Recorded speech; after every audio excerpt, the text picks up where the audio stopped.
Class के बच्चे छोड़ करके इधर के सारे बच्चे ऑन करेंगे कैमरा।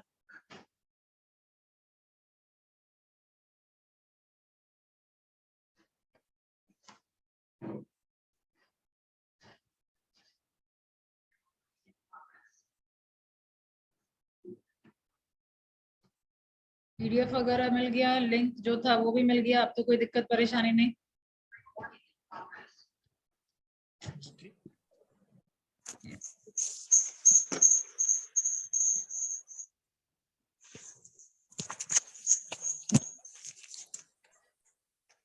कैमरा कितने आप रखे हैं? अजीत कौन है? अनुराग कौन है? भास्कर तो क्लास में, रोहित भी क्लास में है। ओके, और इधर कौन है? श्रेया,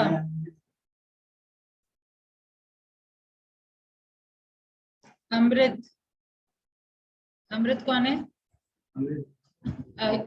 ऑनलाइन ही है। आयुषी और पल्लवी।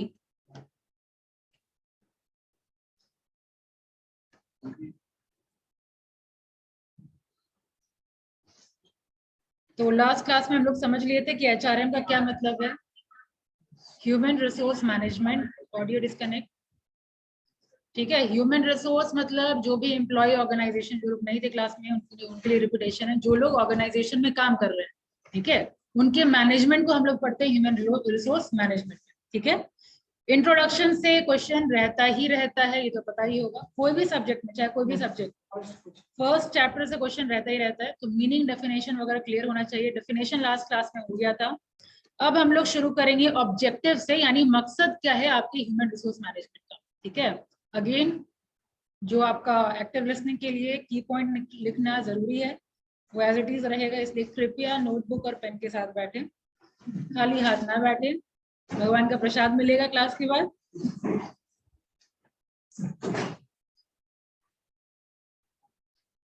तो रेडी मतलब क्या होता है? मतलब ये सारे चीज से आप लोग हैं, मतलब लेके बैठे हुए हैं। चलिए कोई नहीं, नए बच्चे हैं अभी, माफ, एक दो क्लास तक। चलिए आगे बढ़ते हैं। फर्स्ट पॉइंट है, पहले यहाँ देखिए, the primary objective of HRM is to ensure the availability of right people for right job so as the organisational goal are achieved effectively. यानी प्राइमरी रोल एचआरएम का क्या है कि राइट पर्सन राइट प्लेस पे हो, और एक चीज और है जो उसमें मेंशन नहीं है, that is right time. Right place, right person, right time.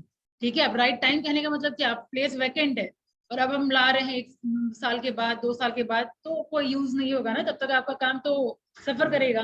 ठीक है, तो प्राइमरी मोटिव क्या हो गया एचआरएम का? Choosing right person at right place at right time. 3R need to write up. ठीक है, शॉर्ट में लिखेंगे। ठीक है, ये जस्ट है कि आपका एक्टिव लिसनिंग हो, that's it. Right person, right place, right time.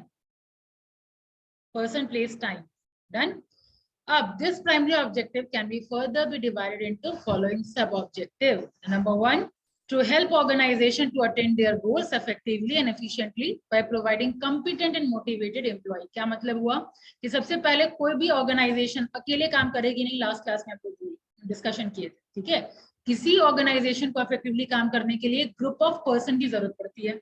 ठीक है, तो इसीलिए यहाँ पे लिखा हुआ है आपका एचआरएम से क्या हो रहा है, हेल्प कर रहा है ऑर्गेनाइजेशन को। For what purpose? To attain its goal effectively and efficiently by providing competent and motivated employ. ठीक है, मोटिवेटेड और कॉम्पिटेंट एम्प्लॉय ऑर्गेनाइजेशन को मिले, ये इंश्योर करता है आपका HRM. Fine. Next, to utilise the available human resource effectively. अभी तो कॉम्पिटेंट मिले, पहला पॉइंट क्या है, डिफरेंशिएट करिए। पहले पॉइंट है कि मिले, दूसरा पॉइंट है मिलने के बाद एफिशिएंटली यूज करें। बात आई समझ में? पहले क्लास आए, उसके बाद उसको सही से पढ़ाएं। ठीक है, उसको हम पॉलिश करें। सेम वे ऑर्गेनाइजेशन में एम्प्लॉय को लाएं, फिर उसको हम ट्रेन करें, पॉलिश करें, उसका एफिशिएंटली यूज करें। ये जो उसका एफिशिएंटली यूज करने का मतलब क्या है, जो उसका स्किल सेट है उसके अकॉर्डिंग ही हम काम दें। Getting my point? जो स्किल सेट है, अब मान लीजिए आप, आपका नाम सत्यम, आप हैं इंट्रोवर्ट टाइप के इंसान। ठीक है, फर्स्ट से इंट्रोवर्ट, इंट्रोवर्ट नहीं पता, लोगों से कम बात करने वाले। ठीक है, थोड़े शाय नेचर। ठीक है। तो अब इंट्रोवर्ट नेचर के हैं, मतलब क्या हुआ कि हम वैसा काम आपको ना दे जो पब्लिक ओरिएंटेड हो या कस्टमर ओरिएंटेड हो, ठीक है, फेस टू फेस आपका इंटरेक्शन। और इंट्रोवर्ट होने की वजह से आप क्या कर रहे हैं कि फोकस ज्यादा कर पा रहे हैं, आप टेक्निकल वर्क बेहतर कर पा रहे हैं, या फिर मान लीजिए कोई ऑपरेशन का काम आप बेहतर कर पा रहे हैं। तो being a manager it's my responsibility कि आपका जो स्किल सेट है उसी के अकॉर्डिंग हम आपको काम दें, तो होगा आपका मतलब एफिशिएंट यूटिलाइजेशन। बात आई समझ में? ठीक है। तो कोई भी ह्यूमन का प्रॉपर यूटिलाइजेशन इसी तरीके से होगा कि जो स्किल सेट है उसके अकॉर्डिंग हम काम करें। आइए पॉइंट नंबर 3 में, to increase to the fullest the employees job satisfaction and self actualisation. What do you mean by that?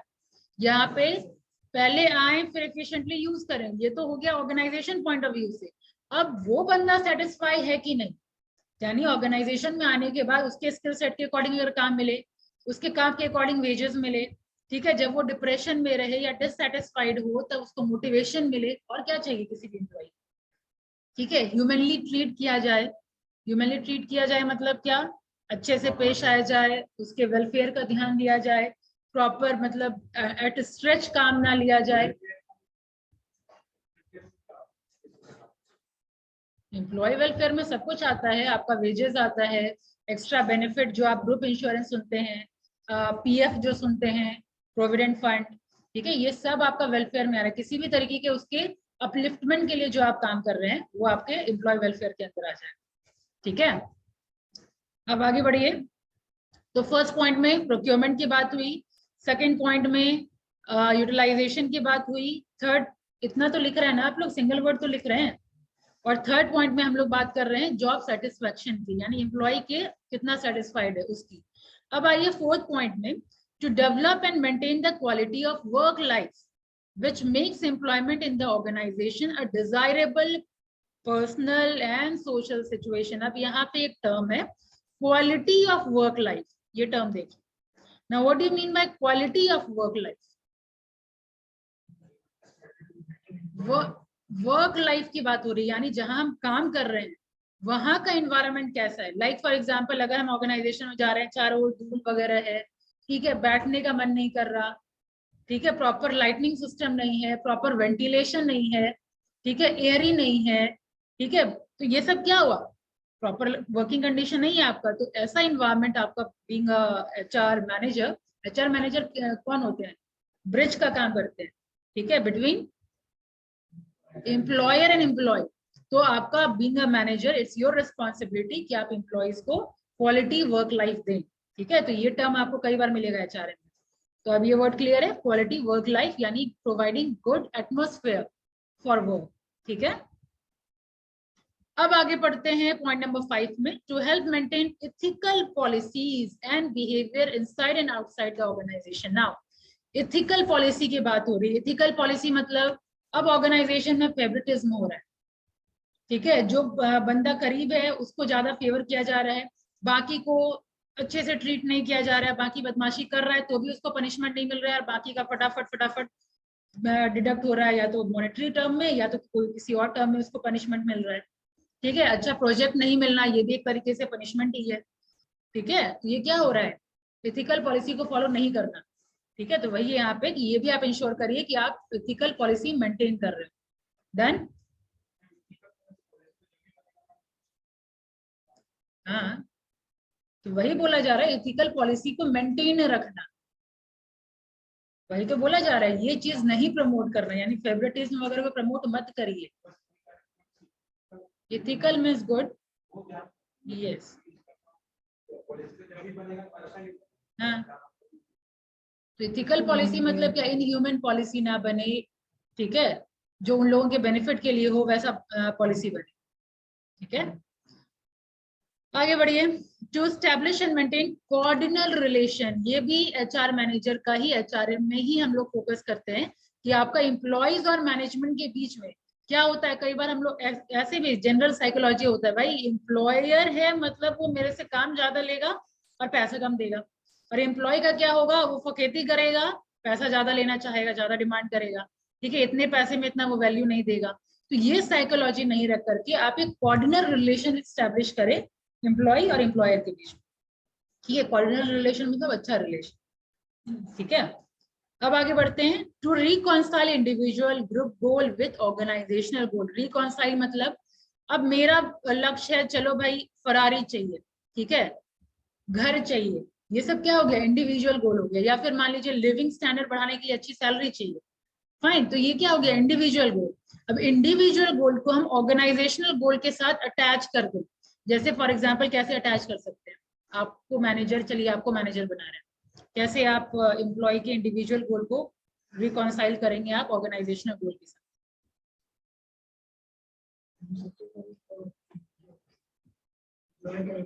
Individual गोल है, उसको देखते हुए कोई काम। लाइव एग्जांपल देखिए, जैसे मान लीजिए बैंक बहुत ज्यादा कॉमन है मैनेजमेंट में, मैनेजमेंट के लोग जनरली बैंक वगैरह में जाना प्रेफर करते हैं। उसमें आप देखते होंगे, आप लोग फ्रेशली गए हैं, अभी बैंक ज्वाइन किए हुए हैं, ठीक है।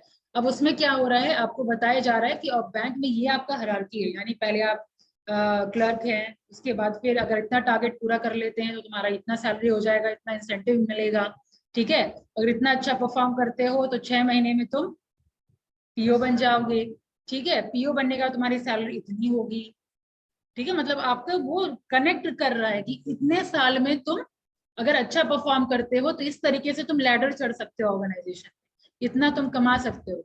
इसके अलावा बहुत सारा ऑर्गेनाइजेशन है, जैसे मान लीजिए 30,000 या 50,000 आपको सैलरी बताया, ठीक है। इसके अलावा अगर तुम इतना टारगेट अचीव कर लेते हो तो 10% तुम्हारा इंसेंटिव होगा, 20% इंसेंटिव होगा, है ना। कुछ ऑर्गेनाइजेशन में है जो आपको मतलब मोटिवेट करता है कि ज्यादा से ज्यादा कोई भी सेल्स वाला जो भी काम है, बायजूस हो या आपका इंश्योरेंस कंपनी है, ये सब बहुत अच्छा एग्जांपल है इस इंसेंटिव के लिए। वो लोग सैलरी ज्यादा नहीं रखते, वो लोग सैलरी थोड़ा बेसिक टाइप ही रखते हैं, एवरेज मीडियोकर सैलरी रखते हैं, लेकिन इंसेंटिव अगर जो कमाने वाले लोग हैं, एमआर वगैरह वो लोग का भी होता है, हाँ, ये सारे जॉब में आपको इंसेंटिव सिस्टम है। तो ये क्या कर रहे हैं, कनेक्ट कर रहे हैं इंडिविजुअल गोल को ऑर्गेनाइजेशनल गोल के साथ, ठीक है, क्योंकि ऑटोमेटिकली टारगेट अचीव करेगा तो ऑर्गेनाइजेशन का भी अचीवमेंट हो रहा है, और अचीवमेंट होने की वजह से उसको जो इंसेंटिव मिल रहा है, जो सैलरी वगैरह जो इंक्रीमेंट होके मिल रहा है, इससे वो अपना इंडिविजुअल गोल भी फुलफिल कर पा रहा है। क्लियर यहाँ तक। अब ये है आपका एक तरीके से सेग्रीगेट करके दिया हुआ है, ऑब्जेक्टिव यहाँ पे खत्म हुआ। एचआरएम ऑब्जेक्टिव और सपोर्टिंग ऑब्जेक्टिव, मतलब सोसाइटल ऑब्जेक्टिव है, ऑर्गेनाइजेशनल ऑब्जेक्टिव है, फंक्शनल ऑब्जेक्टिव है, और ये पर्सनल ऑब्जेक्टिव है। तो सारा जो चैप्टर्स आप पढ़ रहे हैं वो आते चला जाएगा, आप ये समझते जाएंगे। अब यहाँ से क्वेश्चन रहता है स्कोप से, ठीक है, यानी एचआरएम का क्या क्या स्कोप है, कहने का मतलब कि एक ऑर्गेनाइजेशन में एचआरएम का मतलब क्या क्या दायरा है। स्कोप मतलब क्या हुआ, दायरा, ठीक है, क्या क्या दायरा है, किस किस चीज, किन किन चीजों को हैंडल करना होता है। तो नंबर 1 इज एक्विजिशन। यहाँ देखिए सब लोग डायग्राम, ये फिगर जरूर बनाना है, ठीक है, ये प्रॉपर आपको मार्किंग सिस्टम थोड़ा अच्छा कर देगा अगर ये सब डायग्राम अगर आप यूज कर रहे हैं तो बस डायग्राम से ही समझ जाइए। तो नंबर 1 इज एक्विजिशन। एक्विजिशन पहला स्टेप है, यानी लाना। तो कैसे लाना, पहले ह्यूमन रिसोर्स प्लानिंग करना, आपका चैप्टर है ये, आप लोगों के सिलेबस में human resource planning, recruitment, selection, placement, ये सारा चैप्टर है। इसीलिए अभी बस मैं बेसिक बता रही हूँ कि क्या होता है ये, ठीक है, बस क्या होता है जान लीजिए, डिटेल में जब चैप्टर आएगा तब हम लोग पढ़ेंगे। तो एक्विजिशन में पहला है ह्यूमन रिसोर्स प्लानिंग, मतलब सोचिए ह्यूमन रिसोर्स का प्लानिंग, किस चीज का प्लानिंग होगा, हाँ? पहले वैकेंट कितना सीट होने वाला है, जैसे बहुत लोग रिटायर भी होते हैं, बहुत लोग ऑलरेडी रेजिग्नेशन देख के लग जाता है कि बहुत ज्यादा एब्सेंटेज है, तो शायद ये सीट वैकेंट हो रहा है। तो ह्यूमन रिसोर्स प्लानिंग में हम लोग क्या करते हैं कि कितने ह्यूमन रिसोर्स या कितने एम्प्लॉयज की जरूरत आगे पड़ने वाली है, या फिर मान लीजिए हमको प्रोडक्शन इंक्रीज करना है अपने प्लानिंग में, मान लीजिए वो डिसाइड करके बैठा हुआ है कि मेरे को आज 1 लाख का प्रोडक्शन हो रहा है, 1 लाख यूनिट का, कल डबल कर देना है, तो नेक्स्ट ईयर डबल करना है, तो ऑब्वियसली एम्प्लॉय भी और चाहिए होगा, उसी हिसाब से वो, तो ये सारा जो प्लानिंग करते हैं वो ह्यूमन रिसोर्स प्लानिंग में ही करते हैं कि क्या रिक्वायरमेंट है, फ्यूचर में क्या जरूरत होने वाली है, उसके अकॉर्डिंग हम लोग प्लान करते हैं, ठीक है। तो ये काम आएगा ह्यूमन रिसोर्स प्लानिंग के अंदर, समझ आया। अब आ जाइए सेकेंड, उस प्लानिंग कर लिए, उसके बाद हम रिक्रूटमेंट कर रहे हैं, ठीक है। रिक्रूटमेंट करने के बाद हम सिलेक्शन करेंगे, रिक्रूटमेंट सिलेक्शन लास्ट टाइम में डिस्कशन कर लिए थे, और ऑनलाइन बच्चे तो उसको कनेक्ट नहीं किए थे, जब रिक्रूटमेंट सिलेक्शन का जो डिस्कशन हो रहा था, ऑनलाइन बच्चे तो कनेक्ट नहीं किए थे उस वक्त। बताइए आप Anurag, what is Yes, ma'am. Would you understand from this recruitment and selection?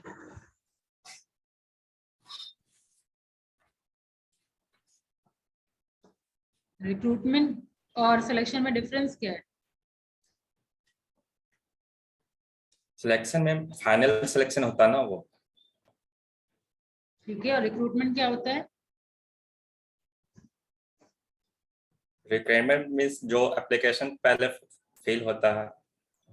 हाँ बिल्कुल सही, जो एप्लीकेशन हम इनवाइट कर रहे हैं, तो रिक्रूटमेंट में क्या करते हैं, जितने लोग आ रहे हैं आने दो, है ना, एक पूल क्रिएट करते हैं, इसीलिए इसको पॉजिटिव प्रोसेस भी बोला जाता है रिक्रूटमेंट को, कि जितने लोग आ रहे हैं आने दो। ठीक है, मान लीजिए सेल्स एग्जीक्यूटिव का पोस्ट खाली है ऑर्गेनाइजेशन में, चलो उसमें क्राइटेरिया बना दिए, जॉब डिस्क्रिप्शन, ये सारा वर्ड पता होना चाहिए, ये सारा कीवर्ड है। तो स्पेसिफिक डिसिप्लिन भी तो होता है ना, कि एक स्पेसिफिक डिसिप्लिन के पर्सन से अप्लाई कर सकते हैं। हाँ वही मैं बता रही हूँ कि उसको हम लोग कहते हैं जॉब डिस्क्रिप्शन। ठीक है, एक आगे हम लोग देखेंगे, ये सब वर्ड बस आप लोग सुनते जाइए और लिखते जाइए, ये सारा कीवर्ड है एचआरएम। इंटरव्यू में ये सारे मतलब ये सारे कॉन्सेप्ट से क्वेश्चन पूछा जाता है कि what do you understand by GD, sorry GD बोल रही हूँ, जेडी। ठीक है, जेडी क्या होता है, जेएस क्या होता है, जनरली शॉर्ट में इसको यूज करते हैं। जेडी इज जॉब डिस्क्रिप्शन और जेएस इज जॉब स्पेसिफिकेशन। ठीक है, तो जेडी डिस्क्रिप्शन मतलब क्या, जॉब का डिस्क्रिप्शन, यानी सेल्स एग्जीक्यूटिव का जॉब है वो दिया रहेगा, फील्ड वर्क है, जेडी लिख दूं क्या, जेडी, हाँ, D for dog, job description. ठीक है, तो जेडी यानी जॉब को हम डिस्क्राइब करें, यानी सेल्स एग्जीक्यूटिव पहले लिखा रहेगा किस टाइप का जॉब है, किस टाइप का जॉब है, फील्ड वर्क दिया जाएगा, वर्किंग आवर इसमें लिखा होगा। ठीक है, तो ये क्या हो रहा है, जॉब को डिस्क्राइब किया जा रहा है, और मान लीजिए इतने सैलरी होगी इतनी। ठीक है, वर्किंग शिफ्ट क्या होगा, वो जॉब का जो डिटेल दिया गया है वो होगा। जब भी आप जॉब ढूंढेंगे तो ऑब्वियसली ये जेडी तो देखेंगे ना, किस टाइप का जॉब है, मेरे लायक है कि नहीं, सुटेबल है कि नहीं। और अब है जॉब स्पेसिफिकेशन। स्पेसिफिकेशन मतलब एग्जैक्टली बंदे में क्या क्वालिटी होनी चाहिए जिसको हम हायर करेंगे, वो भी लिखा रहता है कि इस बंदे में चलो इतना डिग्री कम से कम ग्रेजुएट होना चाहिए, कम्युनिकेशन स्किल बढ़िया होना चाहिए। सेल्स एग्जीक्यूटिव में और क्या चाहिए, कम्युनिकेशन स्किल बढ़िया हो, ग्रेजुएट हो, कोई भी स्ट्रीम से अगर हो तो वो भी लिखा रहेगा, या फिर स्पेसिफाई करे कि हाँ बीबीए ही होना चाहिए।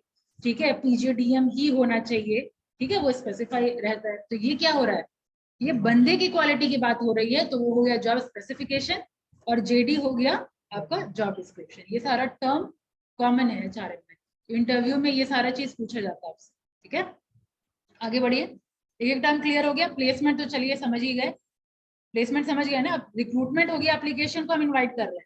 अब उस एप्लीकेशन में मान लीजिए 10 का एप्लीकेशन आया सेल्स एग्जीक्यूटिव के लिए, अब उसमें हम चूज कर लिए मान लीजिए 5। ठीक है, वो हो गया सिलेक्शन। अब पांचों के पांचों तो आएंगे नहीं, अब किसी को और हो सकता है बेहतर ऑप्शन मिल गया, वो कहीं और चला गया, तो मान लीजिए 5 में आया 2, ठीक है 3, अब उसमें से हम और सेलेक्ट करेंगे और प्लेस करेंगे कोई एक ही बंदे को, अगर एक सीट है तो। ठीक है, तो एक सीट है तो जो प्लेस हो गया तो वो आ गया प्लेसमेंट। ठीक है, तो इतना आता है एक्विजिशन के कैटेगरी में। Clear online student? सोनाली, यहाँ तक क्लियर? Yes ma'am. अब सोनल प्रिया नींद में जा रहे हैं क्या आप? नहीं मैम, ठीक है। चलिए, तो एक्विजिशन यानी अब हम एक्वायर कर लिए, यानी ऑर्गेनाइजेशन में लेते आए। अब मेरा काम होगा डेवलपमेंट करना। तो डेवलपमेंट कैसे करेंगे, ट्रेनिंग देके, career development, organisation development, internal mobility. बाकी टर्म तो क्लियर है, what do you mean by internal mobility? Internal mobility मतलब डेवलप करना through internal mobility, what do you mean by that? इधर ऑनलाइन बच्चे भी आंसर एक्सपेक्ट कर रही है ma'am. Aditya Sinha, Yes, ma'am. what do you mean by internal mobility?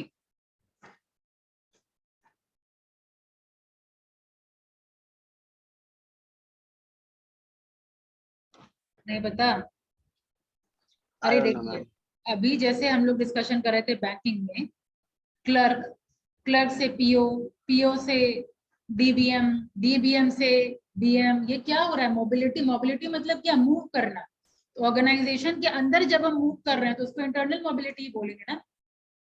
चाहे आप हायरार्की के ऊपर जा रहे हो या उसी सेम पोजीशन में डिपार्टमेंट अलग हो रहा है।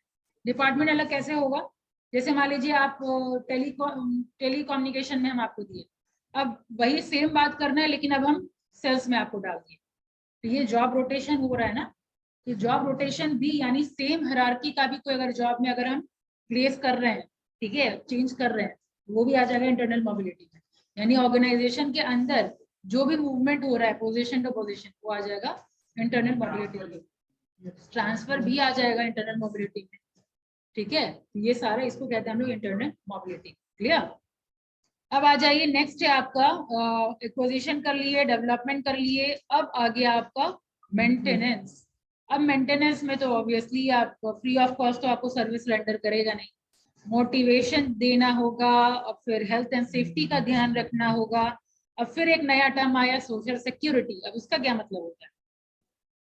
ये सारा टर्म लिख रहे हैं ना क्योंकि आगे का मतलब पूरा एचआर भरा हुआ ये सारे वर्ड से, जो भी अभी ma'am discussion. Social security, ma'am social security मतलब आप जिस वर्क प्लेस पे काम कर रहे हो वो सेफ आपके लिए है या नहीं? कोई और ट्राई करिए। देखिए सोशल सिक्योरिटी का क्या मतलब है, जब हम काम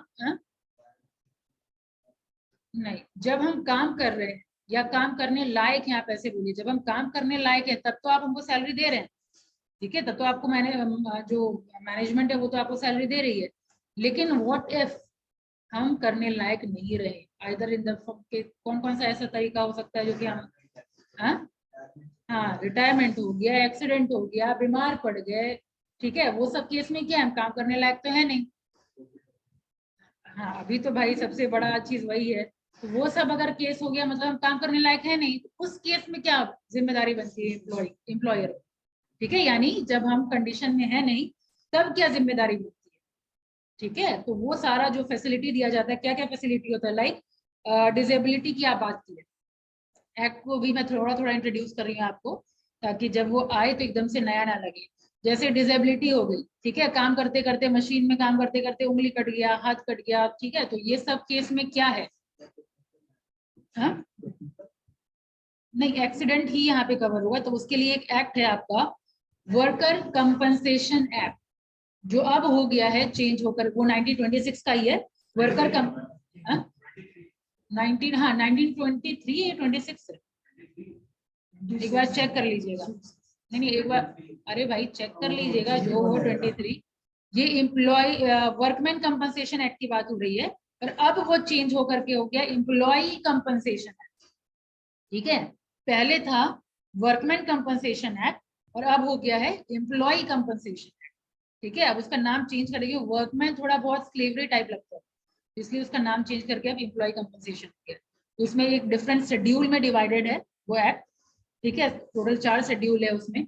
एक में जैसे फॉर एग्जांपल दिया हुआ है कि अगर एक अंगूठा कटा तो कितना आपको कंपनसेशन मिलेगा, 4 उंगली कटा तो कितना कंपनसेशन मिलेगा, ठीक है।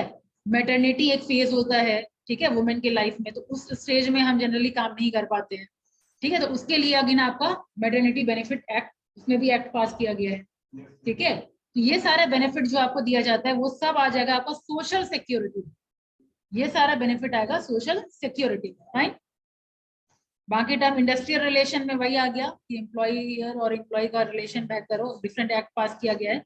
परफॉर्मेंस अप्रेजल, नाम ही बता रहा है, परफॉर्मेंस अप्रेजल मतलब अकॉर्डिंग टू परफॉर्मेंस आपका अप्रेजल हो रहा है, ठीक है, तो ये भी मेंटेन करना किसका जिम्मा, एचआरएम के अंदर ही होता है। मैम ये परफॉर्मेंस अप्रेजल्स को प्रमोशन के फॉर्म में देखा जा सकता है क्या? हाँ परफॉर्मेंस अप्रेजल के थ्रू ही आपको मिलता है ना प्रमोशन।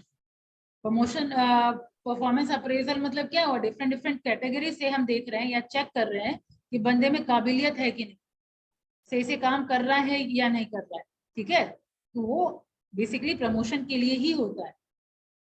परफॉर्मेंस अप्रेजल जो ऑर्गेनाइजेशन में किया जाता है ट्रांसफर के लिए, अप्रेजल के लिए, प्रमोशन के लिए, इन सारी चीजों के लिए यूज होता है, ठीक है। अब नेक्स्ट है आप लोगों का control.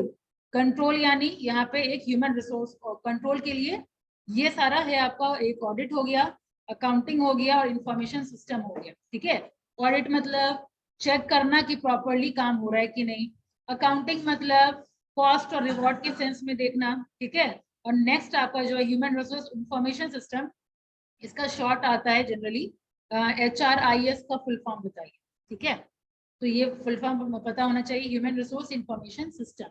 Human resource information system की जैसे MIS तो नाम सुने होंगे, management information system, same way आपका Yes, ma'am. Human resource information system है। डिफरेंस बस इतना है कि ये ह्यूमन मतलब एम्प्लॉय और द ऑर्गेनाइजेशन का सारा डिटेल्स लिख करके रखता है, ठीक है, मतलब डेटा स्टोर कर रखता है। अब एम्प्लॉय का डिटेल क्या हो सकता है, पहले कहाँ काम करता था, कितना फ्रीक्वेंटली वो जॉब चेंज करता है, ठीक है, क्या लास्ट CTC था, ठीक है, उससे रिलेटेड जितना भी आपका इंफॉर्मेशन है वो सारा आपका HRIS के through. It is not a good symbol आपके लिए एक तरीके से नहीं, कैटेगरी कुछ नहीं है, बस ये आप चेक कर लीजिए ना कि अगर 6 महीने में जॉब चेंज हो रहा है, 2 महीने में चेंज हो रहा है, इसका मतलब कि बंदा मतलब आपका भी आपकी भी ऑर्गेनाइजेशन को कभी भी छोड़ के जा सकता है। लॉन्ग मैम लास्ट ये HR में ये ऑडिट कैसे करेगा मैम, इसका ऑडिटिंग का कैसे वर्क हो सकता है HR का? HR, इसलिए मैं बोलिए सबका एक चैप्टर है, HR ऑडिट भी आपके कोर्स में है, सिलेबस में है, ठीक है, वो भी जब आएगा तब क्लियर हो, ठीक है, वो चेक करे किया जाएगा HR ऑडिट वगैरह, उसमें हम देखेंगे कि कैसे होता है, ठीक है। अभी जस्ट एक इंट्रोडक्शन आपको दिया जाएगा, fine. Cost to company. Okay, ma'am. अब आगे बढ़ते हैं। अब ये स्कोप के अलावा ये आपका एक इंस्टीट्यूशन है, national institute of personnel management Kolkata. ये स्कोप को स्पेसिफाई किया गया है और आप लोगों का असाइनमेंट सिस्टम है, ठीक है। तो ये असाइनमेंट में इधर से क्वेश्चन स्कोप में अगर पूछा जाएगा तो इसी से पूछा जाएगा। 3 एस्पेक्ट, क्योंकि ये इंस्टीट्यूशन का दिया हुआ है ना, national institute of personnel management institution का दिया हुआ है, तो यहाँ पे 3 एस्पेक्ट है, लेबर और पर्सोनल एस्पेक्ट यानी एम्प्लॉय के वेलफेयर के हिसाब से, सॉरी एम्प्लॉय पर्सपेक्टिव से, ठीक है, पर्सोनल एस्पेक्ट है ना, यानी एम्प्लॉय एस्पेक्ट से यहाँ पे बात होगी। दूसरा वेलफेयर एस्पेक्ट यानी उसके बेनिफिट के एस्पेक्ट से बात होगी, और फिर इंडस्ट्रियल रिलेशन एस्पेक्ट। यही 3 एस्पेक्ट में वो सारा कुछ कवर करती है। एस्पेक्ट जो ऊपर आप पढ़े ना, जो ऊपर पढ़े वही सेम है, लेकिन देखिए NIPM का तरीका क्या है कि वो 3 एस्पेक्ट की बात हो रही है यहाँ पे। एक लेबर और पर्सोनल एस्पेक्ट मतलब क्या, उसके नजरिए से देखना, ठीक है। वेलफेयर एस्पेक्ट मतलब वेलफेयर के एस्पेक्ट से देखना, उसके नजरिए वेलफेयर के मतलब नजरिए से देखना। और फिर आपका इंडस्ट्रियल रिलेशन एस्पेक्ट यानी इंडस्ट्रियल रिलेशन को के अपलिफ्टमेंट के लिए देखना, ठीक है। ये 3 दायरे में सब कवर कर दिया गया है, ठीक है। तो आप पहला देखिए, लेबर और पर्सनल एस्पेक्ट है, उसमें क्या दिया हुआ है, this is concern with man power planning, recruitment, selection, placement, transfer, promotion, training, development, lay off. अच्छा ये भी नया टर्म आया आपके सामने, ले ऑफ और retrenchment, what do you mean by that? कोई भी ऑनलाइन ऑफलाइन कोई भी बोल सकते हैं। आकृति आपका तो BBA है, आप तो बता पाएंगे।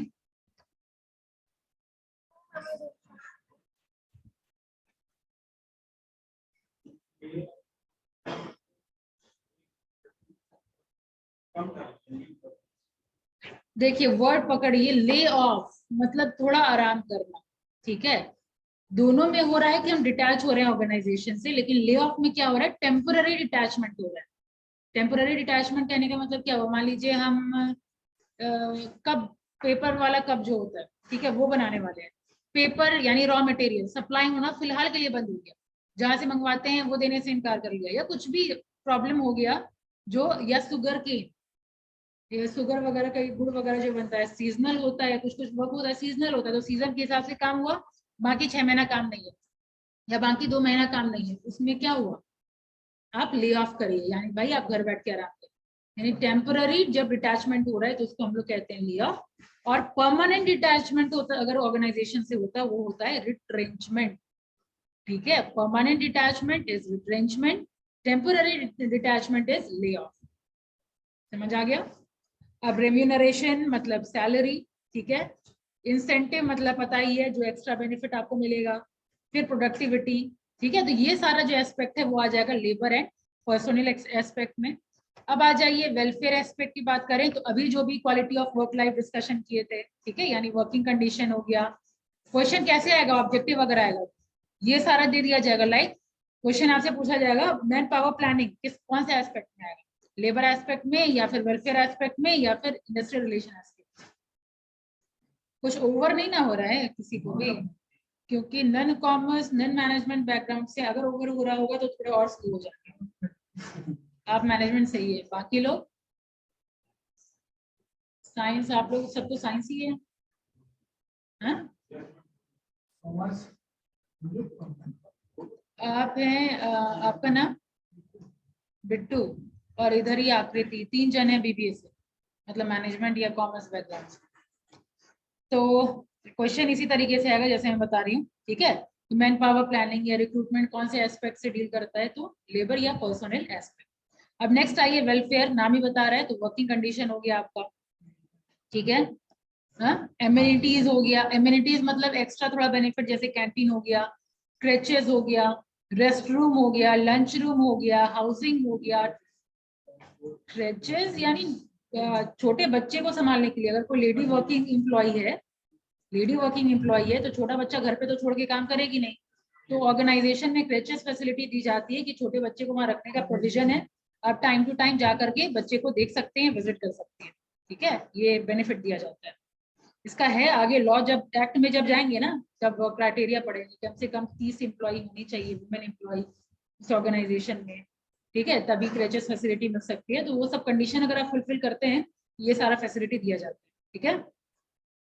बाकी सारा टर्म तो क्लियर है, housing, transport, medical assistance, education, health and safety, recreation. Recreation facility में क्या आएगा, जैसे बहुत लोगों को कुछ खेलने के लिए दिया जाता है, ठीक है, कि इसके मेंबर गोल्फ क्लब के वो मेंबर बना दिया गया, या कोई और टेनिस, हाँ क्रिकेट के कुछ किसी चीज में मेंबर बना दिया गया, आराम से जाइए, रिक्रिएशन फैसिलिटी ये सब में आ गया।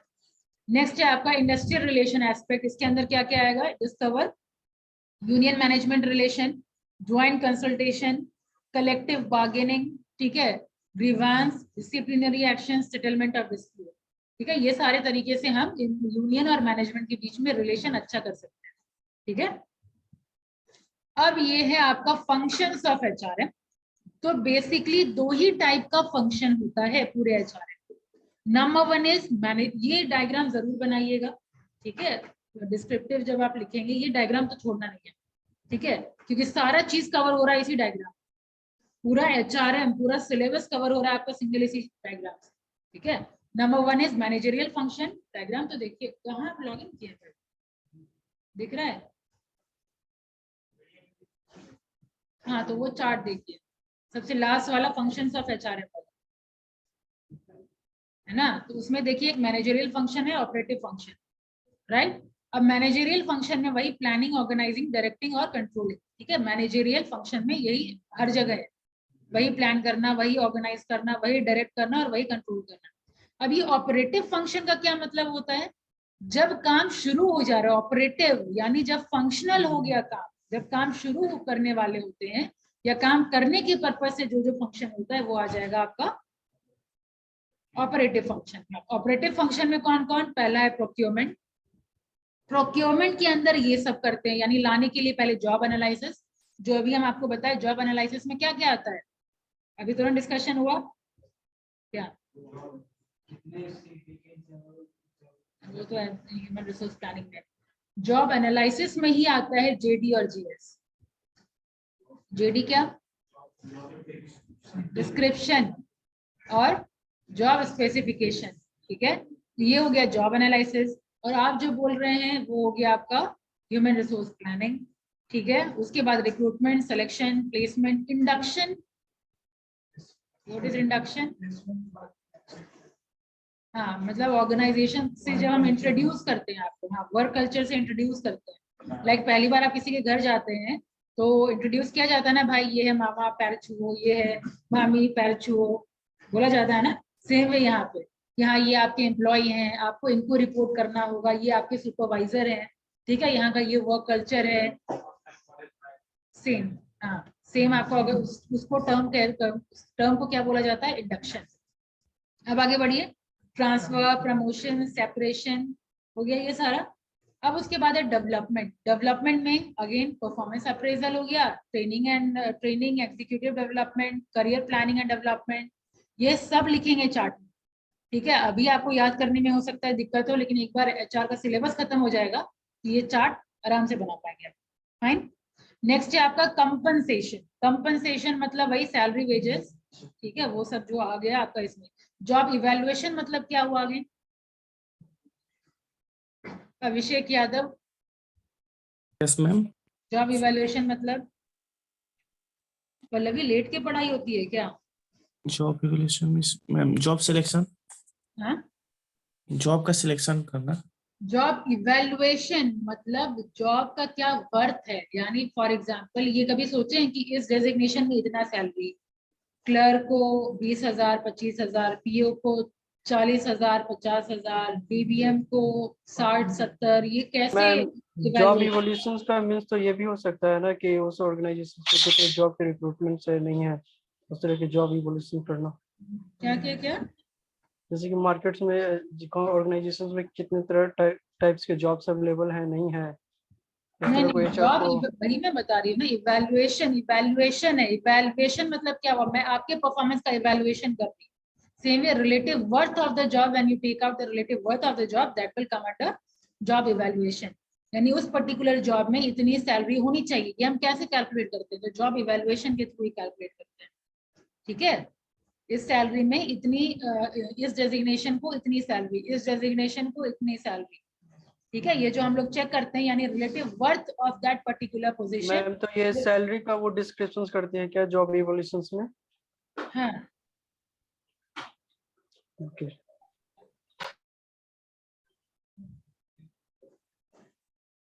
जो भी है अभी करना है क्या? नेक्स्ट आइए, वेजेस एंड सैलरी एडमिनिस्ट्रेशन, फिर बोनस एंड इंसेंटिव, पेरोल। मैंने पेरोल में किसका क्या, जैसे पेरोल में क्या होता है, डिफरेंट बाइफर्केशन जो सैलरी का होता है कि बेसिक इतना, एचआरए इतना, हाँ, पे स्लिप में सारा डिस्क्रिप्शन लिखा रहता है ना, आपका सैलरी स्ट्रक्चर लिखा रहता है, वो सब पेरोल मैनेजमेंट के अंदर हम लोग पढ़ते हैं। नेक्स्ट आपका इंटीग्रेशन। इंटीग्रेशन मतलब सबका मिला जुला, मिला जुला में क्या हो गया, मोटिवेशन हो गया, जॉब सेटिस्फेक्शन हो गया, ग्रीवांस रिड्रेसल हो गया। ठीक है, फिर आगे आपका collective bargaining, conflict management, participation of employees. Participation of employ मतलब क्या, पहले किसी भी डिसीजन में एम्प्लॉय को पार्टिसिपेट करने का परमिशन नहीं था, लेकिन अब क्या होता है, हर इंपॉर्टेंट डिसीजन में एम्प्लॉय को पार्टिसिपेट करवाया जाता है। ठीक है, नेक्स्ट डिसिप्लिन हो गया। देन आपका मेंटेनेंस में आपका अभी तुरंत डिस्कशन हुआ, health, safety, social security, welfare scheme, personnel record, ठीक है, पर्सोनल रिसर्च, पर्सोनल ऑडिट, ये सारा आपका आ जाएगा फंक्शंस ऑफ एचआरएम, सारा डिटेल यहाँ पे मेंशन है। ठीक है, मीनिंग मैं समझा चुकी हूँ, बाकी ये आप रीडिंग एक बार दे दीजिएगा, सारा चीज क्लियर हो जाए। फाइन। अब फिर ये एचआर प्रैक्टिस इन इंडिया, यहाँ पे 23 ही है। ठीक है, वर्कर्स कंपनसेशन एक्ट 1923, यहाँ से हम लोग करेंगे अब नेक्स्ट क्लास में। फाइन। अब बताइए, यहाँ तक समझने में कहीं कोई दिक्कत परेशानी? मैम ये जैसे कि एचआरएम में एक पार्ट था कंट्रोल, वहां पर ह्यूमन रिसोर्स अकाउंटिंग का था, तो ये अकाउंट्स डिपार्टमेंट इसको देखेगा ना, जो फाइनेंशियल मैनेजमेंट किया हो, वो एचआरएम कैसे देख सकता है? इसलिए तो मैं बोल रही हूँ, आने तो दीजिए वो चैप्टर, अभी बस टर्म आप इंट्रोड्यूस किया जा रहा है, वो चैप्टर आने दीजिए। ठीक है, सारा कंफ्यूजन दूर हो जाएगा, अभी तो आप इंट्रोड्यूस ही हो रहे हैं इससे। सेपरेशन मतलब ऑर्गेनाइजेशन को छोड़ के जाना, separation in the sense separation from organisation. ठीक है,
ना बात करने से अभी कर लीजिए, बाद में मौका मिले ना मिले।